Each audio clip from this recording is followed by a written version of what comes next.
Hello everyone, very welcome to our channel competitive classes and this is Satyam Parmar. Friends, आज के अपने इस session में अपन लोग देखेंगे सीटेट पेपर सेकंड जो आपका एसएसटी का होता है, इसको यहाँ पे डिस्कस करेंगे। और जो आपका डिस्कशन रहेगा कंप्लीट डिटेल में रहेगा। तो अगर आप लोग चैनल पर नए हैं तो इसको आप सब्सक्राइब कर लेंगे एंड अपने फ्रेंड्स को शेयर जरूर करेंगे, ठीक है। चलिए पहला क्वेश्चन अपन देखते हैं। और टोटल जो क्वेश्चन है 60 आते हैं, आप लोगों को पता है 60 क्वेश्चन इसमें पूछे जाते हैं। इन सभी को अपन लोग देखेंगे। पहला क्वेश्चन इसमें ये कह रहा है कि कौन से बौद्ध साहित्य में बौद्ध संघ के लिए बनाए गए नियमों का वर्णन मिलता है। जो बौद्ध साहित्य है उसमें बौद्ध ने जो संघ बनाए थे और उनमें जो नियम बताए थे उनका वर्णन कौन से बौद्ध साहित्य में मिलता है, ये पूछा गया है इसमें। तो अपन लोग को इसका आंसर बताना है। कौन से में मिलता है? सुत्त पिटक में, विनय पिटक में, अभिधम पिटक में या फिर बुद्ध चरिता में। तो ये जो मिलता है आप लोगों को जो बौद्ध साहित्यों का जो वर्णन मिलता है नियमों का, ये मिलता है आप लोगों को विनय पिटक में। बी ऑप्शन इसका सही हो जाएगा।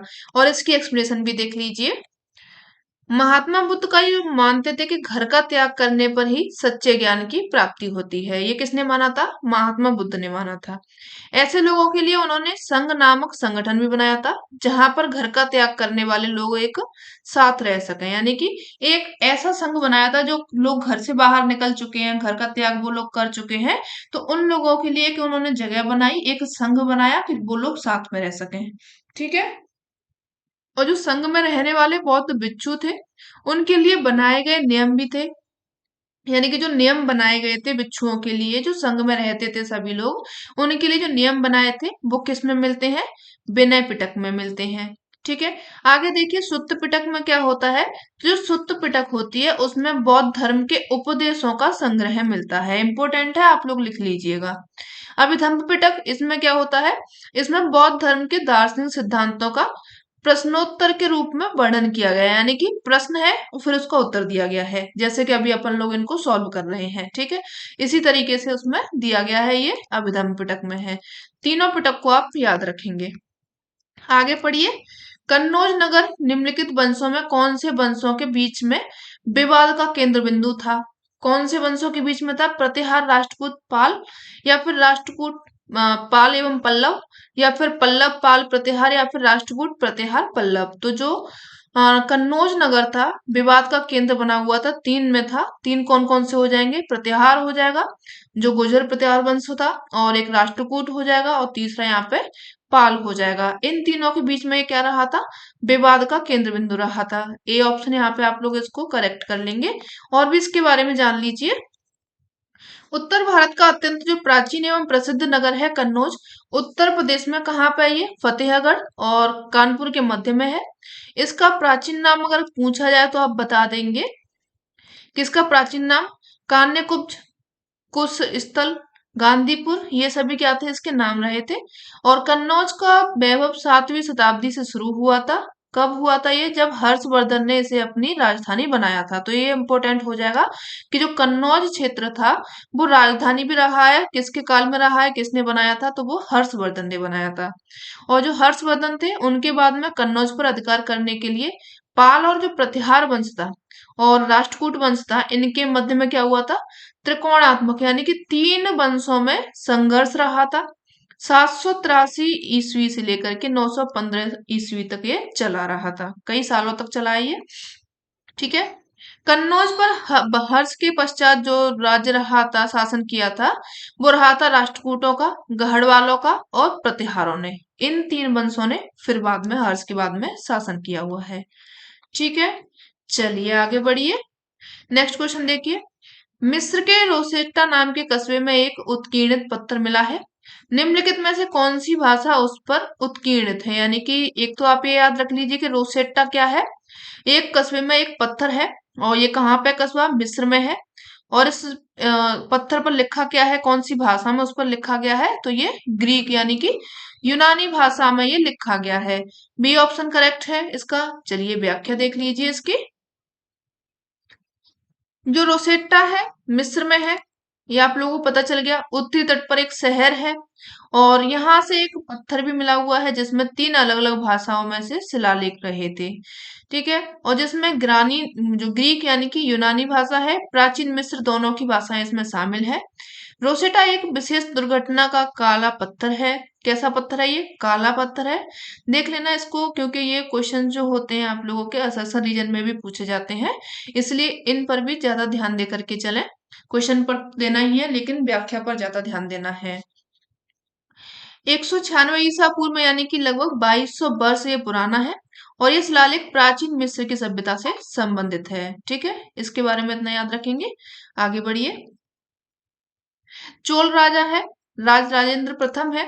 इनके द्वारा 11वीं शताब्दी में बनाए गए विश्व मंदिरों के संदर्भ में निम्नलिखित का मिलान करना है, और सही विकल्प का इसमें अपन लोगों को चयन करना है। सूर्य पीठिका किसने बनाई थी? नदी की मूर्ति है, भैरव की प्रतिमा है एवं काली की मूर्ति है। तो जो सूर्य पीठिका है ये बनाई गई थी चालुक्यों के द्वारा। ए का हो जाएगा यहाँ पे थर्ड। नंदी की जो मूर्ति है, नंदी की मूर्ति बनाई गई थी, ये बनाई गई थी आपके पूर्वी चालुक्यों के द्वारा। तो पूर्वी चालुक्य, अच्छा एक मिनट रुक जाइए, इसका ए का फोर्थ होगा। ठीक है, जो सूर्य पीठिका है ये चालुक्यों के द्वारा बनाई गई थी।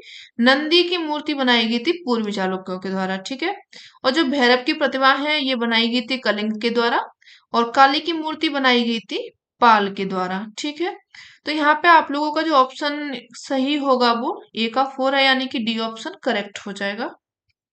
आगे बढ़िए।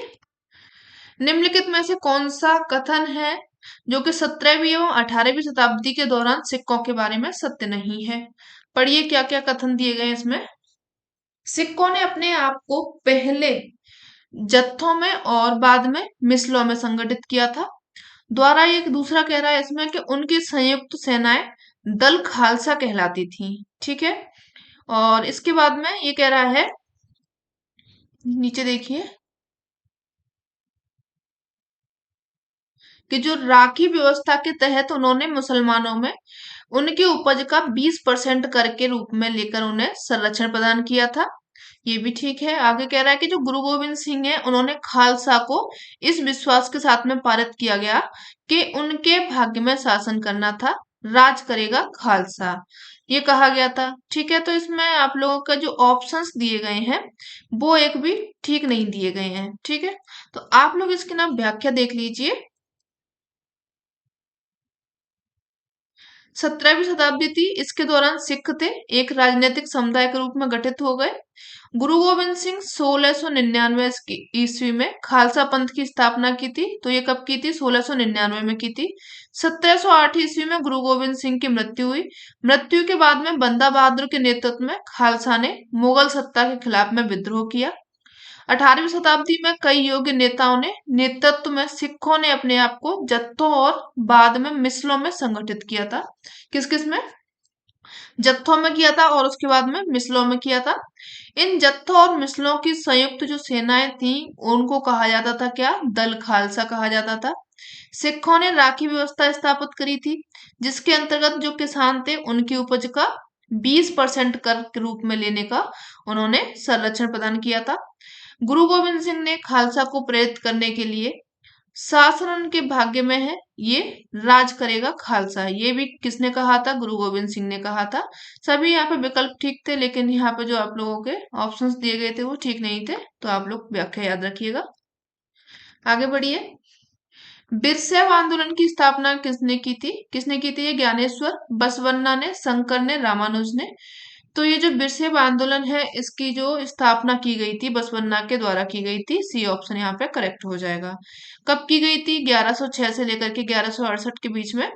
और जो बसवन्ना है कलचुरी राजा के दरबार में मंत्री रहे थे, और इनके अनुयायी जो थे वीर शैव, यानी कि शिव के वीर, बल लिंगानुपात, लिंग धारण करने वाले कहलाए जाते थे। ठीक है, आगे बढ़िए। निम्नलिखित में से कौन सा आदिवासी समुदाय उड़ीसा के जंगलों में रहता है? कौन सा आदिवासी रहता है समुदाय? यहाँ पे खोंड है, गोंड है, मुंडा है या फिर खासी है? ये कहाँ की पूछ रहा है? उड़ीसा के जंगलों की बात कर रहा है। तो उड़ीसा के जंगलों में आप लोगों को खोंड देखने को मिलेंगे। ठीक है, और भी देख लीजिए कौन कौन से इलाके में कौन कौन से जनजातियां पाई जाती हैं। पंजाब में अगर आप जाएंगे तो वहां पे आप लोगों को बन गुज्जर देखने को मिलेंगी। आंध्र प्रदेश में आप लोगों को लवाड़िया देखने को मिल जाएंगी। कुल्लू में आप लोगों को गद्दी समुदाय देखने को मिलेगा। कश्मीर में बक्करवाल मिलेगा, और छोटा नागपुर में मुंडा जाति देखने को मिलेगी। ठीक है, आगे बढ़िए। चोल अभिलेखों में उल्लिखित इन शब्दों को देखना है और सही उत्तर का यहाँ पे चयन करना है। बेलन बगाई है, देवदान है, पल्ले चंदम है, साला भोग है। तो यहाँ पे आप लोगों को सभी चार भूमि की श्रेणियां हैं, चारों माप की इकाइयां हैं, या फिर सभी चार प्रकार के कर हैं, या फिर चार मंदिर के महत्वपूर्ण अंग हैं।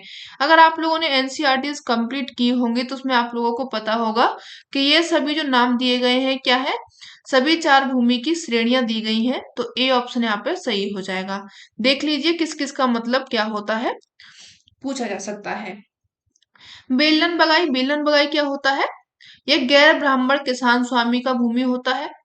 ब्रह्मदेव ये ब्राह्मणों को उपहार में दी गई भूमि होती है। साला भोग यानी कि कोई जो विद्यालय होता है उसके रखरखाव के लिए जो भूमि दान में दी जाए। देवदान और तिरुमट्टकन्नी ये दिया जाता है मंदिरों को उपहार में। और जो पल्लीचद्दम है ये जैन संस्थानों को दान में दी गई भूमि होती है। तो क्या हो जाएंगे, ये सभी भूमियों के प्रकार हो जाएंगे। ठीक है, आगे बढ़िए। राजा राम मोहन राय के बारे में कौन सा कथन सत्य है पूछा गया है।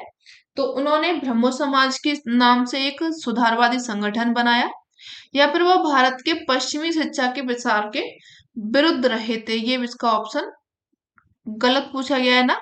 हाँ, तो ये गलत हो जाएगा, तो यानी कि ये ही सही है। और बाकी का उन्होंने सती प्रथा के खिलाफ मुहिम छोड़ी थी, ये भी ठीक है। वह महिलाओं के लिए अधिक स्वतंत्रता और समानता के पक्षधर रहे थे, ये भी ठीक है। यानी कि यहाँ पे बी ऑप्शन आप लोगों का करेक्ट है। आगे बढ़िए। 19वीं सदी के भारतीय समाज के संबंधों के कथन में ए और आर को पढ़ना है और उनको अपन लोगों को सही से लगाना है। तो पहला इसमें देखिए आश्वासन क्या कह रहा है। जाति व्यवस्था के विरोध में उठे आंदोलन की प्रतिक्रिया में रूढ़िवादी हिंदू समाज ने भी सनातन धर्म सभा तथा ब्रह्मा जो ब्राह्मण सभा है इन जैसे संगठन स्थापित किए थे। दूसरा ये रीजन इसका बता रहा है कि इन संगठनों का मकसद यही था कि हिंदू धर्म में जातीय ऊंच नीच का महत्व दिया जाता है और उस पर कोई आंच ना आए, तथा वे साबित करना चाहते थे कि इस बात को धार्मिक ग्रंथों में भी मान्यता मिली हुई है। तो ठीक है, इसका ए और आर दोनों ही सही कारण है और इसके साथ में व्याख्या भी कर रहा है। तो ऑप्शन जो होगा यहाँ पे ए करेक्ट हो जाएगा, बाकी के सभी गलत हो जाएंगे। आगे बढ़िए। ठाकुर और ईवी रामास्वामी नयंकर के विषय में कौन से कथन सत्य पूछे गए हैं? बताइए कौन से कथन इनके सत्य हो जाएंगे। पहला उसमें ये कह रहा है कि दोनों ने समाज में भेदभाव का सामना कर रहे जाति समूहों के लिए कार्य किया। दूसरा ये है कि दोनों ब्राह्मणों के उन ग्रंथों के विरुद्ध थे जो जाति प्रथा के समर्थक थे। ठीक है, तो यहाँ पे भी ये ए और बी दोनों ही सही हो जाएंगे कि जो रामास्वामी नयंकर हैं और ठाकुर हैं इनके बारे में सत्य पूछा गया है। तो दोनों ही क्या रहे थे, ये समाज में भेदभाव का सामना कर रहे थे और जाति समूहों के लिए वो कार्य भी कर रहे थे। और दोनों ने क्या किया था, ब्राह्मणों के उन ग्रंथों का विरुद्ध थे जो कि जाति प्रथा के समर्थक रहे थे। यानी कि जो जाति ऊंची जाति नीची जाति ये लोग करते थे, इन वाले ग्रंथों के विरुद्ध में रहे थे। ठीक है, तो ए ऑप्शन इसका करेक्ट है। आगे बढ़िए। नेक्स्ट ये कह रहा है कि भारतीय राष्ट्रीय कांग्रेस की स्थापना के संदर्भ में ए और आर को पढ़ना है और सही उत्तर का यहाँ पर चयन करना है। पहला यहाँ पे उत्तर देखिए, पहला ये क्या कह रहा है लाइन कि 1885 में देश भर के प्रतिनिधियों ने बंबई में सभा करके भारतीय राष्ट्रीय कांग्रेस की स्थापना करी थी। ठीक है, आगे कह रहा है ये कि सेवानिवृत्त अफसर थे एओयू, इन्होंने विभिन्न क्षेत्रों के भारतीयों को साथ में लाकर कांग्रेस बनाने में अहम भूमिका अदा की थी। ठीक है, तो यहाँ पे जो ये बता रहा है कि 1885 में देश भर के प्रतिनिधियों ने बंबई में सभा बैठक करके यानी कि भारतीय राष्ट्रीय कांग्रेस की स्थापना की थी। तो इसको तो आप कर देंगे क्या, गलत कर देंगे। लेकिन जो आप लोगों का आर है, आर बिल्कुल सही है। तो यानी ए गलत हो जाएगा। एक मिनट सॉरी। हाँ, तो यहाँ पे क्या पूछा गया था ये। हाँ, इनकी क्या है, ए भी सही है और आर भी सही है, लेकिन इनकी व्याख्या नहीं कर रहा है। थोड़ा सा दिमाग हट गया था, चलिए दिमाग कहीं और पे चला गया था पढ़ते पढ़ते। ए और आर दोनों सही हो जाएगा, लेकिन इनकी ये व्याख्या नहीं है। तो यहाँ पे ऑप्शन जो ठीक होगा वो बी हो जाएगा। आगे पढ़िए। इसकी व्याख्या अगर आप पढ़ना चाहें तो पढ़ लीजिए, वैसे उसमें कंप्लीट हो चुका था। नेक्स्ट क्वेश्चन देखिए, निम्नलिखित में से किसने गांधी महाराज की जय का नारा दिया था? मिल मजदूरों ने दिया था, चाय बागान के मजदूरों ने, नील की खेती करने वाले मजदूरों ने दिया था, या फिर किसानों ने दिया था? तो जो गांधी महाराज की जय बोला था, ये नारा दिया था चाय के बागान मजदूरों ने नारा दिया था। ठीक है, इसके बारे में जान लीजिए थोड़ा सा। असम में दिया था ये नारा। नारा जो गांधी महाराज की जय है, ये कहाँ पे दिया गया था? असम में। असम के चाय बागान के मजदूरों ने दिया था, और असम में चाय बागान मजदूरों ने अपनी तनख्वाह में इजाफे की मांग की थी, गांधी महाराज की जय के नारे लगाते हुए शुरू की, और अंग्रेज स्वामित्व वाले बागानों की नौकरी भी इन्होंने छोड़ दी थी। ठीक है, चलिए आगे बढ़िए। निम्नलिखित में से कौन स्वतंत्र भारत के पहले भारतीय गवर्नर जनरल रहे थे? कौन रहे थे स्वतंत्र भारत के? इसमें ऑप्शन नीचे दिए गए हैं। जवाहरलाल नेहरू, सी राजगोपालचारी, या फिर सरदार वल्लभ भाई पटेल, राजेंद्र प्रसाद। तो यहाँ पे जो रहे थे स्वतंत्र भारत के, तो वो हो जाएंगे सी राजगोपालचारी हो जाएंगे। बी ऑप्शन यहाँ पे आप लोगों का करेक्ट हो जाएगा। और भी देख लीजिए इसके बारे में। 15 अगस्त 1947 को आप लोगों को पता है कि भारत स्वतंत्र हो चुका है। और स्वतंत्र भारत के प्रथम गवर्नर जनरल की अगर बात करें तो लॉर्ड माउंटबेटन रहे थे। ठीक है, और चक्रवर्ती राजगोपालचारी 1948 से लेकर के 1950 तक भारत के अंतिम गवर्नर जनरल रहे थे, और पहले भारतीय गवर्नर जनरल भी रहे थे। वर्ष के 1950 में स्थायी रूप से यह पद किस पर चला गया? बिल्कुल से समाप्त कर दिया गया। किसका पद समाप्त किया गया था? गवर्नर जनरल का। कब किया गया था? 1950 में किया गया था। डेट याद रखिएगा। आगे बढ़िए। एबीसी एक ग्रह की विशेषताओं का वर्णन करते हैं और उस ग्रह की पहचान करना है। तो चलिए पढ़िए, कौन से ग्रह में क्या बात कर रहा है ये। सूर्य से दूरी के हिसाब से तीसरा ग्रह बता रहा है। ठीक है, बुध शुक्र पृथ्वी हो गया। और उसके बाद में आकार में यह पांचवा ग्रह है। ठीक है, और यह ध्रुवों के पास में थोड़ा चपटा है। तो ये आप लोगों कौन से ग्रह की बात कर रहा है? आपकी अपनी पृथ्वी की बात कर रहा है। तो यहाँ पे ऑप्शन कौन सा ठीक होगा? वो डी हो जाएगा। चलिए आगे बढ़िए। आप लोगों ने पृथ्वी के बारे में इतना और जान लिया, बढ़िया किया कि नहीं? भारत में केंद्र सरकार के कार्यालयों के खुलने का समय 9 बजे पूर्वाह्न है।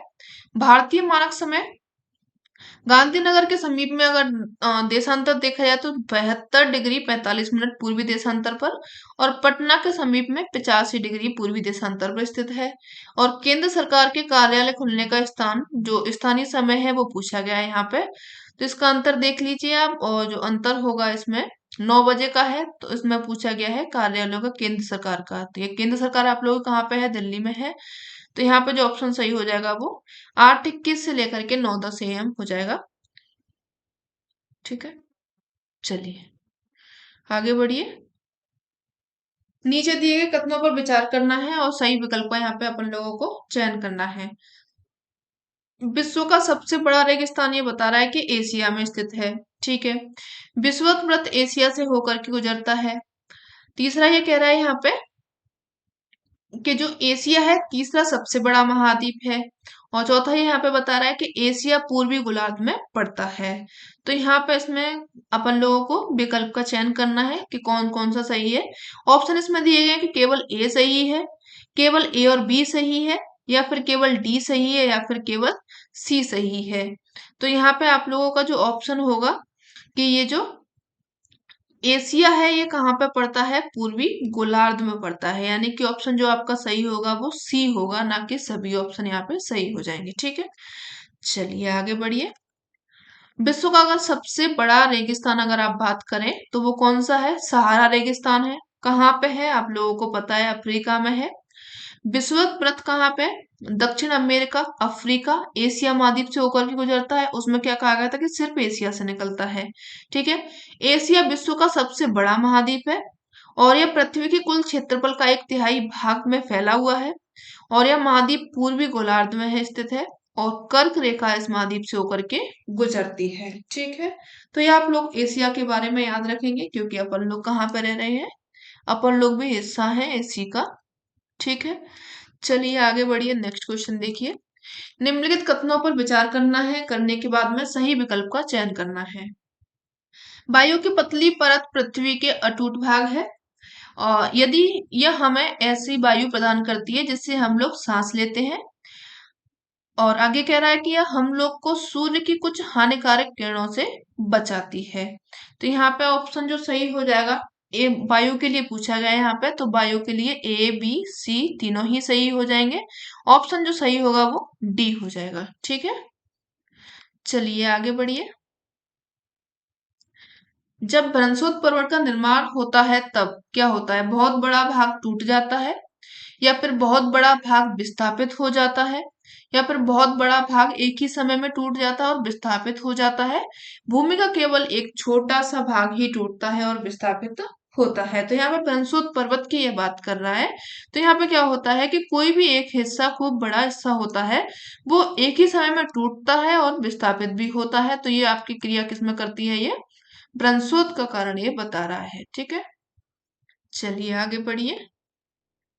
यदि आप गोपा घास के दौरान वह हिमनद देखना चाहते हैं तो आपको निम्नलिखित में से किस राज्य या फिर केंद्र शासित प्रदेश की यात्रा करनी पड़ेगी? आप लोग बताइए कहाँ की यात्रा करना चाहेंगे जब आप हिमनद को देखेंगे, ग्लेशियर्स वगैरह को देखना चाहेंगे? तो आप ऑब्वियसली बात है कहाँ पे जाएंगे? यहाँ पे चले जाएंगे आप लोग। कहाँ पे? लद्दाख में जाएंगे। ठीक है, जो कि क्या है, वो केंद्र शासित प्रदेश है।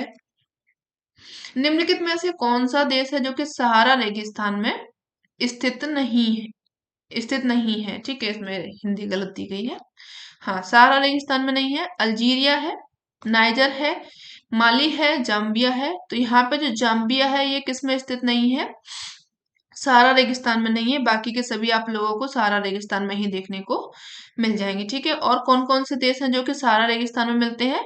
अल्जीरिया है, चाड है, मिस्र है, लीबिया, मातमी, मार्तोनिया, मोरक्को, नाइजर, सूडान, ट्यूनीसिया, पश्चिमी सहारा। ये सभी सहारा रेगिस्तान से ही सटे हुए हैं। ठीक है, याद रखिएगा, कई बार ये वाला क्वेश्चन पूछा गया है। आगे बढ़िए। ए और बी को पढ़ना है, सही विकल्प को अपन लोगों को इसमें चयन करना है। नाइट्रोजन वायुमंडल में सर्वाधिक पाई जाने वाली गैस है, तो बताइए आप लोग सही है या गलत है? सबसे ज्यादा पाई जाती है कि सबसे कम पाई जाती है? दूसरा इसमें कह रहा है कि इसका बढ़ा हुआ आयतन पृथ्वी पर मौसम तथा जलवायु को प्रभावित ये करता है। तो यहाँ पे ऑप्शन जो आपका सही हो जाएगा कि ए जो सही है, लेकिन बी इसका सही नहीं दिया गया है कि इसमें आयतन पृथ्वी पर मौसम तथा जलवायु को प्रभावित करता है। ऐसा इसका कोई भी प्रभाव नहीं पड़ता है। तो इसको बी को काट देंगे आप लोग और ए को यहाँ पे सही कर देंगे। तो इस हिसाब से आपका ऑप्शन जो सही होगा वो सी हो जाएगा। ठीक है, व्याख्या पढ़ लीजिए इसकी।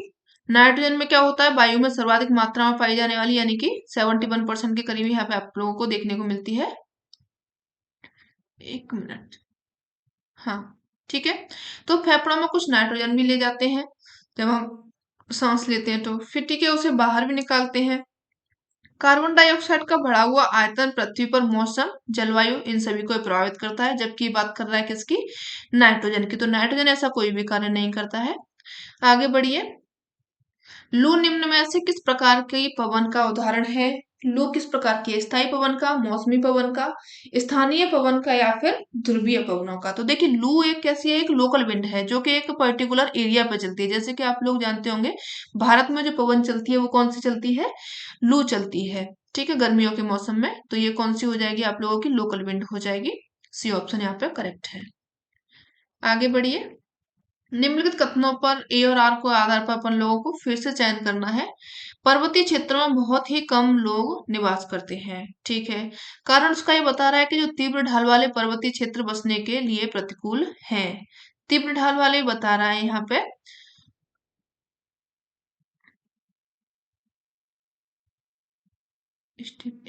ये आपके हिंदी गलत दी गई इसमें। ठीक है, तो यहाँ पे क्या हो जाएगा? बहुत कम लोग रहते हैं और जो तीव्र ढाल वाले पर्वतीय क्षेत्र होते हैं बसने के लिए प्रतिकूल नहीं होते हैं। ठीक है, तो यहाँ पे क्या हो जाएगा? ए और आर दोनों सही हो जाएगा, साथ में इनकी व्याख्या भी हो जाएगी।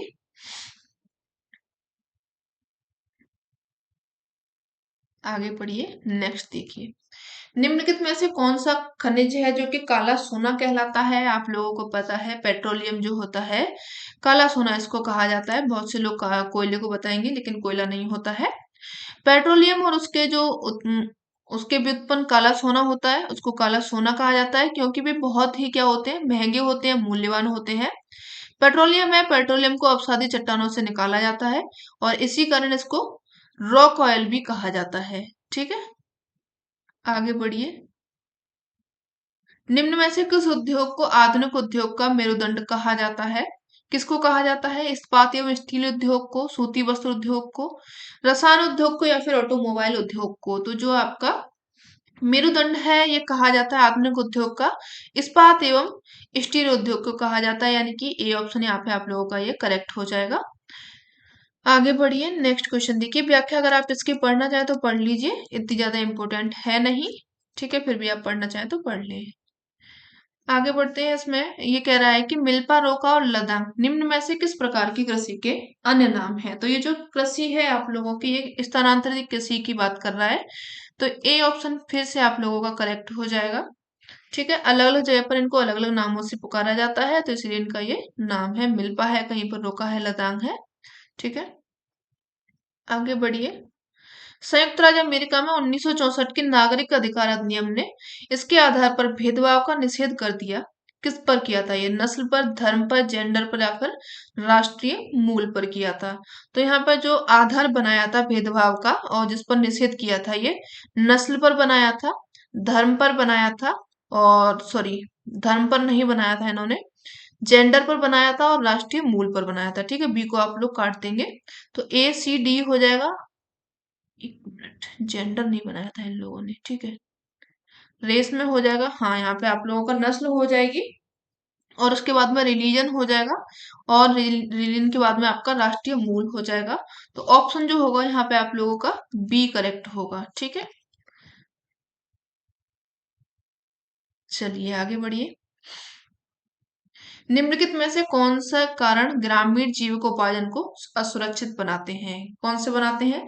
सिंचाई के लिए मानसून पर निर्भरता, उत्पाद को ग्रामीण सहकारिताओं में बेचना, या फिर कीट हमले में फसलों का नष्ट हो जाना, साहूकार से कर्ज उठाना? तो यहाँ पे कौन सा हो जाएगा कारण जो कि जीविकोपार्जन से असुरक्षित बनाते हैं?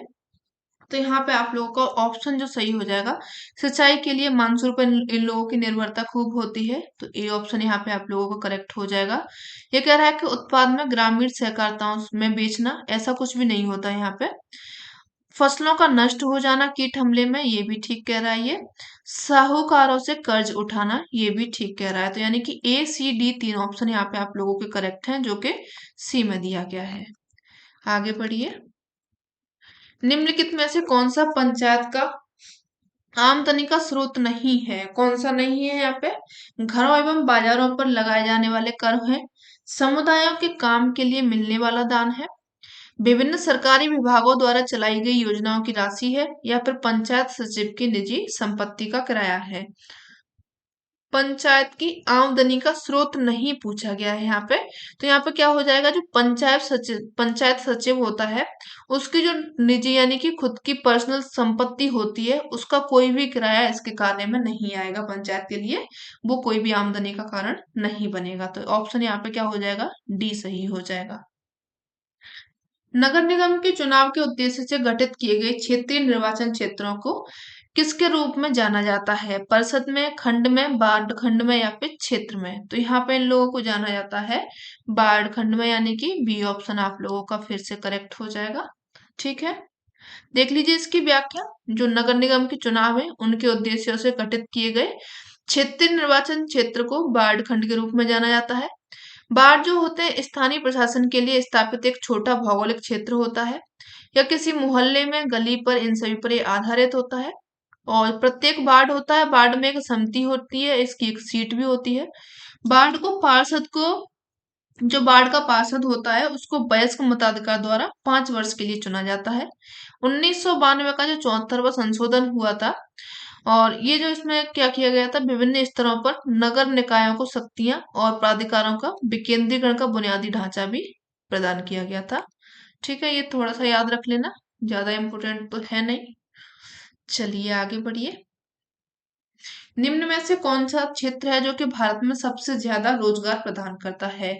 सबसे ज्यादा रोजगार अगर भारत में बात करें तो वो कौन सा है? आप लोगों का प्राइमरी सेक्टर है, यानी कि प्राथमिक हो जाएगा। ए ऑप्शन यहाँ पे आप लोगों का करेक्ट हो जाएगा। प्राथमिक में कौन से आते हैं आप लोगों को? जैसे आप कृषि करते हैं, वानिकी कर रहे हैं, आप पशुपालन कर रहे हैं, जैसे मत्स्य पालन है, ये सभी कार्य जो होते हैं प्राथमिक में आते हैं, प्राइमरी में आते हैं। ठीक है, और इसमें जो कार्य करते हैं उन लोगों को कहा जाता है रेड कॉलर वर्कर या फिर रेड कॉलर जॉब इनको कहा जाता है। आगे ठीक है, खून पसीना की कमाई लगाते हैं इसलिए इनको क्या कहा जाता है, रेड कॉलर कहा जाता है। आगे बढ़िए, मौसमी बेरोजगार निम्नलिखित में से किस प्रक्रिया के साथ जोड़ी जा सकती है? खेती है, दुग्ध सहकारिता है, कॉल सेंटर है, चीनी मिट्टी के बर्तन बनाना। तो देखिए मौसमी बेरोजगारी, कभी सूखा आ गया, कभी बाढ़ आ गई, कभी कीड़े मकोड़े खा गए फसलों को, ये सब किस में होती है, खेती में होती है। यानी कि ए ऑप्शन यहाँ पे आप लोगों को करेक्ट हो जाएगा, फार्मिंग हो जाएगी। फार्मिंग में क्या मिलती है, मौसमी बेरोजगारी ज्यादातर देखने को मिलती है, तो यहाँ पे आप लोगों का ऑप्शन जो होगा ये करेक्ट है। आगे बढ़िए, एक लोकतांत्रिक सरकार का आधारभूत सूचक है, इसका होना या फिर लागू करना क्या होता है, प्रतिनिधित्व की आधुनिक व्यवस्था, ठीक है, या फिर सार्वभौमिक वयस्क मताधिकार, या फिर फास्ट पास्ट एवं पोस्ट सिस्टम होता है, या फिर क्षेत्रीय प्रतिनिधित्व होता है। तो यहाँ पे लोकतांत्रिक सरकार का पूछा गया है, आधारभूत सूचक होता है जो कि यहाँ पे सार्वभौमिक वयस्क मताधिकार होता है, यानी कि बी ऑप्शन करेक्ट हो जाएगा। ठीक है, चलिए आगे बढ़िए। हिंदू उत्तराधिकार अधिनियम में वर्ष 2005 में हुए बदलाव महिलाओं को किस तरह लाभान्वित करेगा, किस तरह करेगा ये? यह महिलाओं को माता पिता की संपत्ति में बराबर हिस्सा दिलाता है, या पुत्रों की तुलना में पुत्रियों संपत्तियों में अधिक हिस्सा दिलाता है? ऐसा तो इसमें कुछ भी नहीं हुआ है, इसको काट दीजिए। यह सारी संपत्ति पुत्रियों के नाम में कर देगी, ऐसा भी नहीं होगा, भाई छोड़ेंगे नहीं भैया इसको। ठीक है, तो आप लोगों को क्या है, ए करेक्ट है यहाँ पे। आगे डी ऑप्शन भी है, उसको भी पढ़ लेते हैं क्या कह रहा है ये। पारिवारिक संपत्ति बंटवारे में पुत्रियों को पुत्रों के ऊपर प्राथमिकता देता है, ऐसा भी नहीं है भैया, मायके में लड़कियों को आना बंद नहीं करना है। तो आप लोगों को क्या हो जाएगा, ए ऑप्शन यहाँ पे करेक्ट हो जाएगा। ठीक है, चलिए आगे बढ़िए। जब विकासात्मक गतिविधियों के कारण आदिवासी समूह को उनकी भूमि से विस्थापित किया जाता है तो परिणाम स्वरूप वे अपना अधिकार खो देते हैं। कैसे खो देते हैं बताइए? रीति रिवाज है इसका कारण, आय और आजीविका है, जंगल में प्रवेश के स्रोत होते हैं, या फिर वंचित समुदाय के रूप में स्थित होते हैं ये। तो यहाँ पे आप लोगों का ऑप्शन जो सही होगा वो रीति रिवाज होता है, आय और आजीविका में जो अंतर होता है वो भी होता है यहाँ पे, और जंगल में प्रवेश के स्रोत होते हैं। ठीक है, तो ऑप्शन यहाँ पे सही होगा वो ए बी सी, यानी कि ए ऑप्शन यहाँ पे करेक्ट हो जाएगा। आगे बढ़िए, इतिहास में तिथियों तथा वर्षों को सूचित करने के लिए प्रयोग में आने वाली वर्तमान के बारे में निम्नलिखित कथनों का कौन सा कथन इसमें सही है? इतिहास की तिथियों के बारे में पूछ रहा है ये, तो यहाँ पे पढ़िए इन ऑप्शंस को। अतीत ने वर्तमान को कैसे प्रभावित किया है, इसकी जांच किए बिना इतिहास पूर्ण रूप से अतीत पर निर्भर करता है। ठीक है, ये तो इसका सही है, ये को सही लगा लीजिए। आगे कह रहा है कि इतिहास मानव चेतना के व्यक्तिगत और सामूहिक दोनों पहुंचने में विकास की कहानी है, ये भी ठीक है। आगे कह रहा है कि इतिहास अतीत और भविष्य में प्रगतिशील परिवर्तन और उनकी घटनाओं के बीच का एक संवाद होता है। तो देखिए अतीत का तो बता रहा है लेकिन भविष्य का कैसे बता देगा इतिहास? ठीक है, तो इसको आप लोग क्या कर देंगे, कट कर देंगे।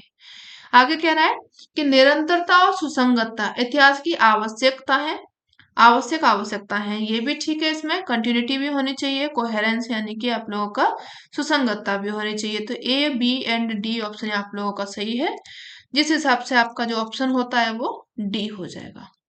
ठीक है, चलिए आगे बढ़िए। इतिहास में तिथियों एवं वर्षों को सूचित करने के लिए प्रयोग में आने वाली वर्तमान के बारे में निम्नलिखित कथनों में से कौन सा कथन सही है? कौन सा इसमें सही है, कथनों के बारे में आप लोगों को बताना है। तो बताइए, एडी के स्थान पर बीसीई होता है, बीसी के स्थान पर एडी बता रहा है, बीसीई के स्थान पर ये एडी को बता रहा है, और बीसी के स्थान पर ये बीसीई को बता रहा है। तो यहाँ पे आप लोगों का ऑप्शन जो सही हो जाएगा, एडी के स्थान पर आप लोग बीसीई को लिख सकते हैं। ठीक है, ये ऑप्शन यहाँ पे आपका करेक्ट हो जाएगा। आगे बढ़िए, एक शिक्षक प्राथमिक स्रोत के आधार पर अंग्रेजों की वास्तुकला पर एक परियोजना प्रदान करता है, निम्नलिखित में से कौन सा प्राथमिक स्रोत है? कौन सा हो जाएगा ये? उपन्यास होगा, अखबारों की रिपोर्ट होगी, राष्ट्रपति भवन है, या फिर मीनाक्षी मंदिर है। तो यहाँ पे प्राथमिक स्रोत कौन सा होता है? नोवेल्स होते हैं, ये ऑप्शन करेक्ट हो जाएगा। ठीक है, और भी जो होते हैं प्राथमिक स्रोत में उनके भी उदाहरण देख लीजिए आप लोग, किसमें आत्मकथाएं भी होती हैं, समाचार पत्र भी होते हैं, पुरालेखागार है, सामूहिक प्रश्नावली है, ये सभी किसमें आ जाएंगे, आप लोगों के प्राथमिक स्रोत के अंतर्गत आते हैं। ठीक है, चलिए आगे बढ़िए। वे विभिन्न तरीके कौन से हैं जिनसे किसी परियोजना से अधिगम अनुभवों का अधिग्रहण किया जाता है? कौन सी है यहाँ पे? आप लोग ऑप्शन इनके देख लीजिए। अभिलेख है, पॉइंट पावर पॉइंट प्रस्तुतिकरण है, पेन एवं पेपर परीक्षा है, स्क्रैप बुक है, रेखा चित्र है। तो यहाँ पे आप लोगों का ऑप्शन जो सही हो जाएगा, अभिलेख हो जाएंगे, रिपोर्ट्स कार्ड होते हैं जो, पावर पॉइंट प्रस्तुतिकरण हो जाएगा जो प्रेजेंटेशंस होती है, साथ में पेन पेपर परीक्षा भी होती है, यानी कि ए बी सी तीन आप लोगों के सही हो जाएंगे जो कि दिए गए हैं सी ऑप्शन में। ठीक है, बाकी की स्क्रैप बुक है और रेखा चित्र ये दोनों शामिल इसमें नहीं होंगे परियोजना में। ठीक है, आगे बढ़िए। निम्नलिखित में से कौन से प्रश्न संज्ञानात्मक प्रक्रिया के मूल्यांकन पहलू का आकलन करते हैं? कौन से करते हैं यहाँ पे? विभिन्न देशों के बीच में न्याय संगत व्यापार को प्रोत्साहित करने के लिए क्या किया जा सकता है? हरित क्रांति ने भारत को अनाज के मामले में आत्मनिर्भरता बना दिया, समझाइए। मुगल साम्राज्य के पतन के लिए क्या आप औरंगजेब को उत्तरदायी ठहराएंगे? और चौथा यह कह रहा है कि इमारतों के निर्माण के काल में तुर्कों ने क्या बदलाव प्रस्तावित किए? तो यहाँ पे मूल्यांकन के पहलुओं का आप लोगों को आकलन करना है, संज्ञानात्मक प्रक्रिया से करना है। ठीक है, तो यहाँ पे आपका क्या क्या सही होगा? यहाँ पे जो विभिन्न देश हैं उनके बीच में न्याय संगत व्यापार को प्रोत्साहित करना है और उनके लिए क्या किया जा सकता है, इसमें क्या होगा? संज्ञानात्मक कॉग्निटिव डोमेन भी आएगा, इसमें इवेल्युएशन भी होगा, तो ए आप लोगों का करेक्ट हो जाएगा। हरित क्रांति ने भारत को अनाज के मामलों में आत्मनिर्भर बना दिया है, समझाना है, ये भी इसी में आ जाएगा। ठीक है, और ये आगे कह रहा है कि जो मुगल साम्राज्य है उसके पतन के लिए क्या आप औरंगजेब को उत्तरदायी ठहराएंगे? तो ये भी आप लोगों का इसी में शामिल हो जाएगा, ए बी सी तीनों हो जाएंगे। और इमारतों के निर्माण की कला में तुर्कों ने क्या बदलाव प्रस्तावित किए? तो ये आप लोगों का नहीं होगा, तो यहाँ पे ऑप्शन जो सही होगा वो ए हो जाएगा। ठीक है, आप लोग आगे बढ़िए। निम्नलिखित में से किस पर बच्चों को मुफ्त और अनिवार्य शिक्षा का अधिकार अधिनियम 2009 के अनुसार मूल्यांकन क्रियाविधि के विकास के रूप में विकास के समय विचार किया जाना चाहिए? तो इसमें ऑप्शन दिए गए हैं, निरंतर और व्यापक मूल्यांकन पर आधारित ज्ञान की समझ बोध को विकसित करने में विद्यार्थियों को सबल बनाना, निरंतर और व्यापक मूल्यांकन के माध्यम से अर्जित ज्ञान का अनुप्रयोग करने में विद्यार्थियों को सबल बनाना, बोर्ड लेवल स्तरीय परीक्षाओं के संदर्भ में परीक्षा बोर्ड प्रदान करी गई निर्देशिकाओं का पालन करना। तो यहाँ पे आप लोगों का जो सही होगा 2009 के हिसाब से इसमें पूछा गया है। तो यहाँ पे निरंतर और व्यापक मूल्यांकन पर आधारित ज्ञान की समझ बोध को विकसित करने में विद्यार्थियों को सबल बनाना, ये ऑप्शन इसमें आप लोगों का करेक्ट है, एक को कर लीजिए। साथ में इसमें हो जाएगा कि जो बोर्ड लेवल यानी कि जो स्तरीय परीक्षा होती हैं उनके संदर्भ में परीक्षा बोर्ड द्वारा प्रदान की गई निर्देशिकाओं का पालन करना, सी ऑप्शन भी इसमें करेक्ट हो जाएगा। ठीक है, आगे बढ़िए। निम्नलिखित प्रश्नों में मूल कौन से सामाजिक विज्ञान में विद्यार्थियों की विश्लेषणात्मक योग्यताओं को आंकने के अवसर उपलब्ध कराते हैं? कौन से कराते हैं? इसमें कौन सा क्षेत्र विश्व के उद्यान के रूप में जाना जाता है और क्यों? कौन सा राज्य फूलों की घाटी के रूप में जाना जाता है? भारत में कौन सा राज्य मामलों के उत्पादन में प्रथम आता है? सॉरी, मसालों के उत्पादन में। मसालों के उत्पादन के लिए अनुकूल भौगोलिक परिस्थितियां क्या है? भारत में कौन से राज्य कर्क रेखा पर स्थित है? तो यहाँ पे सामाजिक विज्ञान में विद्यार्थियों की विश्लेषणात्मक योग्यताओं को आंकने का अवसर इसमें पूछा गया है। तो यहाँ पे आप लोगों का जो सबसे सटीक आंसर होगा, उद्यान के रूप में जाना जाता है और क्यों, सी ऑप्शन आप लोगों का करेक्ट हो जाएगा, जो कि दिया गया है कहाँ पे, डी में दिया गया है, डी को कर लेंगे। ठीक है, सी हो जाएगा आप लोगों का ऑप्शन। आगे बढ़िए। निम्नलिखित में से कौन से प्रश्न जो है संज्ञानात्मक प्रक्रिया के केवल स्मरण पहलू का आकलन करते हैं? कौन से प्रश्न करते हैं इसमें? बच्चों के अधिकारों की सुरक्षा हेतु भारत सरकार द्वारा कौन से 2 एक्ट पारित किए गए हैं? आकाशगंगा क्या है? हमारी आकाशगंगा के निकट कौन सी आकाशगंगा है? क्या आप सोचते हैं कि भारत में धर्म के संबंध में स्वतंत्रता का अधिकार सही प्रकार कार्य करता है? क्या यह भारत का एक धर्मनिरपेक्ष राज्य या फिर देश बनाता है? क्या समस्याएं हो सकती हैं यदि राज्य सरकार और संघीय सरकार दो भिन्न राजनीतिक पार्टियों द्वारा संचालित हो? तो यहाँ पे आप लोगों का ऑप्शन इसमें पूछा गया है। संज्ञानात्मक प्रक्रिया के अनुसार ये पूछा गया है, केवल स्मरण पहलू के आकलन करने के लिए, यानी कि आप लोगों को किसके लिए पूछा गया है, ये याद करने के लिए, रिमेम्बरिंग के लिए पूछा गया है। तो यहाँ पे बच्चों के अधिकारों की सुरक्षा हेतु भारत सरकार द्वारा कौन से दो एक्ट, सीधे याद कर लेंगे, इसमें कुछ भी उन लोगों को अपने तर्क वितर्क नहीं घुसाने हैं। तो ए हो जाएगा। आकाशगंगा क्या है और क्या हमारी आकाशगंगा के निकट में कोई आकाशगंगा है? तो इसमें भी क्या करेंगे, वो अपना रट्टाफिकेशन लगाएंगे और चला देंगे। तो ए और बी आप लोगों का करेक्ट हो जाएगा, जो कि दिया गया है ए में। ठीक है, आगे बढ़िए, नेक्स्ट क्वेश्चन देखते हैं। निम्नलिखित में से कौन से प्रश्न बहुल परिप्रेक्ष्य हैं, उनको उपयोग करने या फिर विकास करने के अवसर प्रदान करते हैं? कौन से हो जाएंगे? वे कौन से कारक हैं जो किसी क्षेत्र की जलवायु निर्धारित करते हैं? वनों की कटाई के क्या हानिकारक प्रभाव हैं? दक्षिण अमेरिका के मुख्य भौतिक खंड कौन से हैं? बहुदल तंत्र के क्या गुण एवं दोष हैं? तो इसमें आप लोगों को पूछा गया है विकास करने के अवसर प्रदान करते हैं। तो यहाँ पे आप लोगों का जो ऑप्शन सही होगा वो, वे कौन से कारक हैं जो किसी क्षेत्र की जलवायु निर्धारित करते हैं? तो ए ऑप्शन आप लोगों का करेक्ट हो जाएगा। वनों की कटाई के क्या हानिकारक प्रभाव है, ये भी आप लोगों का करेक्ट हो जाएगा। दक्षिण अमेरिका के मुख्य भौतिक खंड कौन से हैं? तो ये भी आप लोगों के किस में आ जाएगा, विकास करने के अवसर में आ जाएगा। बहुदल तंत्र के क्या गुण एवं दोष है, ये भी कोई विकास का कार्य नहीं करेगा। यहाँ पे आप लोगों का जो ऑप्शन सही होगा वो बी हो जाएगा। आगे बढ़िए। निम्नलिखित में से कौन भारत की संविधान सभा का अध्यक्ष रहा था? सी राजगोपालचारी, बी आर अम्बेडकर, राजेंद्र प्रसाद एवं जवाहरलाल नेहरू। तो यहाँ पे कौन रहा था? डॉक्टर राजेंद्र प्रसाद, जो कि रहे थे कैसे, भारत की संविधान सभा के ये अध्यक्ष रहे थे। सी ऑप्शन आप लोगों का करेक्ट हो जाएगा। निम्नलिखित में से कौन भारत का एकमात्र भारतीय गवर्नर जनरल रहा था? कौन रहे थे? डॉक्टर सर्वपल्ली राधाकृष्णन रहे थे, बी पट्टाभी सीतारामैया है, टीटी कृष्णमाचारी है, या फिर सी राजगोपालचारी है। तो यहाँ पे ये गवर्नर जनरल की बात कर रहे हैं, भारतीय गवर्नर जनरल की। अभी अपन लोगों ने इसका क्वेश्चन सेम पहले देखा हुआ है, एक ही पेपर में डबल बार क्वेश्चन आया है ये। ठीक है, तो यहाँ पे कौन सा हो जाएगा? डी ऑप्शन करेक्ट हो जाएगा। ठीक है, आगे बढ़िए।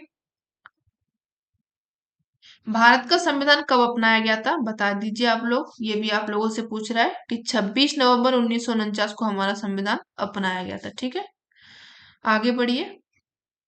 प्रभावी कब से हुआ था, वो आप हमें कमेंट में बताइए, एक्सप्लेनेशन हमने हटा दी है। निम्नलिखित में से किसने भारत की रियासतों को एकीकृत करने में निर्णायक भूमिका निभाई रही थी? किसने निभाई थी ये? जवाहरलाल नेहरू ने, सरदार वल्लभ भाई पटेल ने, डॉक्टर बी आर अम्बेडकर ने, या फिर सी राजगोपालचारी ने? तो ये जो महन जो निर्णायक भूमिका है ये निभाई गई थी सरदार वल्लभ भाई पटेल के द्वारा। बी ऑप्शन करेक्ट हो जाएगा। इसके बाद में अपन लोग आगे देखते हैं। निम्नलिखित में से कौन भारत के संविधान की समवर्ती सूची के मामलों में कार्य करता है? कौन करता है? केंद्र सरकार और राज्य सरकारें, राज्य सरकारें और स्थानीय सरकारी निकाय, केंद्र शासित प्रदेश है, या फिर स्थानीय सरकारी निकाय हो जाएंगे। तो यहाँ पे आप लोगों का ऑप्शन जो करेक्ट हो जाएगा, जो समवर्ती सूची है उनके मामलों में कार्य करता है केंद्र सरकार और राज्य सरकार दोनों मिलकर के कार्य करती हैं। ए ऑप्शन करेक्ट है। ठीक है, विषय देख लीजिए। जो आपके जो समवर्ती सूची है इसमें टोटल विषय कितने हैं? 52 विषय हैं। और इसमें क्या क्या होता है समवर्ती सूची में?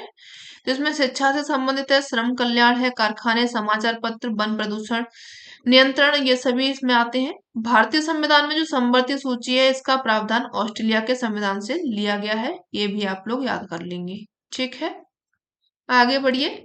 निम्नलिखित में से कौन भारत की संविधान सभा का मसौदा समिति के अध्यक्ष थे? मसौदा समिति के कौन अध्यक्ष रहे थे?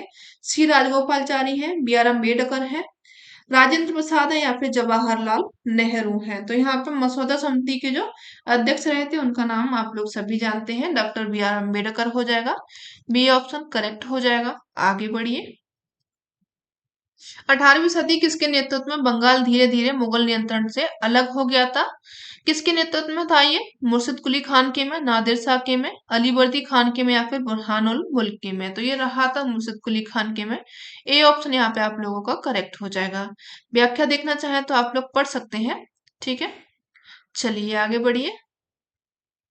निम्नलिखित में से किस गवर्नर जनरल ने फैसला किया कि बहादुर शाह जफर आखिरी मुगल सम्राट होंगे और उनकी मृत्यु के बाद किसी भी वंशज को शासक के रूप में पहचाना नहीं जाएगा? ये किसने कहा था? लॉर्ड डलहौजी ने, विलियम बेंटिक ने, लॉर्ड कैनिंग ने, या फिर लॉर्ड कार्नवालिस ने? तो ये जो कहा गया था लॉर्ड कैनिंग के द्वारा कहा गया था। ठीक है, सी ऑप्शन यहाँ पे करेक्ट हो जाएगा। ठीक है, और इन्होंने क्या कहा था? जो बहादुर शाह जफर है ये मुगल सम्राट के आखिरी सम्राट रहेंगे, इसके बाद में कोई भी राजकुमार यहाँ पे नहीं बनेंगे। आगे बढ़िए। किस गवर्नर जनरल ने अवध के ऊपर ब्रिटिश कानून आरोपित किया हुआ था? किसने किया था? लॉर्ड रिपन ने, लॉर्ड कैनिंग ने, लॉर्ड डलहौजी ने, या फिर लॉर्ड माउंट बेटन ने? तो ये कहा था लॉर्ड डलहौजी के द्वारा। सी ऑप्शन यहाँ पे करेक्ट है। ठीक है, चलिए आगे बढ़िए।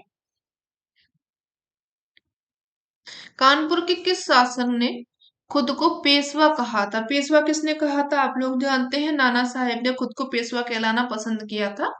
तो ए ऑप्शन इसका सही हो जाएगा। व्याख्या देख लीजिए। नाना साहेब का अगर पूरा नाम, मूल नाम देखा जाए तो वो धोंदू पंत था। इनका जन्म 19 मई 1824 को हुआ था बिठूर में। पेशवा बाजीराव द्वितीय ने नाना साहेब को अपना दत्तक पुत्र स्वीकार किया था।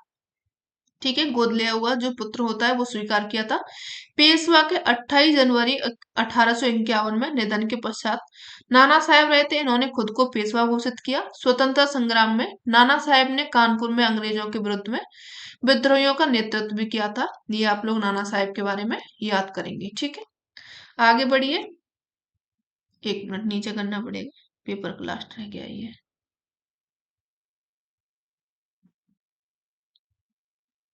चलिए, कारखाने के विषय में पढ़ने के लिए सबसे उपयोगी विधि होगी क्या होगी? बता दीजिए आप। एक कहानी सुनाना, किसी विशेषज्ञ को निमंत्रित करना, एक औद्योगिक जो कारखाना होता है उसकी यात्रा कराना, या फिर एक डॉक्यूमेंट्री फिल्म को दिखाना। तो देखिए, उद्योग के बारे में बताना है आप लोगों को, तो सबसे बढ़िया क्या होगा, किसी औद्योगिक कारखाने को उन बच्चों को ले जाइए, वहां पर दिखा दीजिए कि इसमें मशीनें होती है, इसमें ये कार्य होता है, तो इसमें सबसे ज्यादा उनको लंबे टाइम तक उनको याद रहेगी। ठीक है, व्हाट इज एडुसेट? एडुसेट क्या होता है, इससे क्या अभिप्राय है, बता दीजिए ये भी। ये क्या है? रॉकेट जिसका उपयोग मानव निर्मित उपग्रहों को सूर्य की कक्षा में स्थापित करने के लिए किया जाता है, या फिर सौरमंडल में खोजा गया एक नया ग्रह है, या फिर एक क्षुद्र ग्रह जो कि मंगल और बृहस्पति की कक्षाओं के बीच में पाया जाता है, या फिर एक मानव निर्मित भारतीय उपग्रह है। तो एडुसेट क्या है आप लोगों का? एक मैन मेड है, मानव निर्मित भारतीय उपग्रह है ये। ठीक है, जो कि जीसैट 3 भारतीय अंतरिक्ष संगठन के द्वारा 20 सितंबर 2004 में स्थापित एवं कृत्रिम उपग्रह है, जिसे कि एडुसेट इसके नाम से भी जाना जाता है। इसका प्रक्षेपण शिक्षण सेवा प्रदान करने के उद्देश्य से किया गया है। यह पहला समर्पित क्या था? शिक्षा उपग्रह रहा था, जो कि एजुकेशनल सैटेलाइट है, यानी कि इसी से बनाया है एडुसेट। ठीक है, इन दोनों का वर्ड लिया गया है। आगे बढ़िए। पंचवाड़ी और बीजक निम्नलिखित में से किस महान हस्ती के छंद और विचारों को संरचित करता है? किसके करता है ये? मीराबाई के, कबीर के, गुरु नानक के, या फिर रविदास के? तो ये करता है कबीर के छंदों को। ठीक है, बी ऑप्शन आप लोगों का करेक्ट हो जाएगा। नाम याद रखिएगा, पंचवाड़ी और बीजक। आगे बढ़िए। एलोरा की गुफा का भित्ति चित्र जिसमें विष्णु को नरसिंह अर्थात पुरुष सिंह के रूप में दिखाया गया है, किस काल की कृति है? किस काल की है ये? गुर्जर प्रतिहार काल की, राष्ट्रकूटों की, चालुक्य काल की, या फिर गुप्त काल की? तो ये जो प्रतिकृति हो जाएगी आप लोगों की राष्ट्रकूट कालों की हो जाएगी। बी ऑप्शन आप यहाँ पे सही हो जाएगा। ठीक है, आगे बढ़िए। नेक्स्ट आपका लास्ट क्वेश्चन है, निम्नलिखित में से कौन सा संगठन उपनिषद में आस्था रखता है? कौन सा रखता है? यहाँ पे ब्रह्म समाज है, रामकृष्ण मिशन है, सत्यशोधक समाज है, या फिर सेवा समाज है? तो यहाँ पे पूछा गया है कि जो कि उपनिषद में आस्था रखता है, तो यहाँ पे आप लोगों का ब्रह्म समाज हो जाएगा। ए ऑप्शन करेक्ट हो जाएगा। ठीक है, इसकी स्थापना किसने की थी? तो आप लोगों को पता है, राजा राम मोहन राय ने की थी। कब की थी? 1828 में की थी। ठीक है, डेट याद रखेंगे, नाम भी याद रखेंगे। तो ये हो गया आप लोगों का आज का पेपर कंप्लीट। तो सेशन कैसा लगा जरूर बताइएगा। अगर अच्छा लगा हो तो अपने फ्रेंड्स को इसको शेयर जरूर करना। ठीक है, चैनल पर नए हो तो इसको सब्सक्राइब कर लें एंड अपने फ्रेंड्स को शेयर करें। मिलते हैं नेक्स्ट सेशन में, तब तक के लिए धन्यवाद।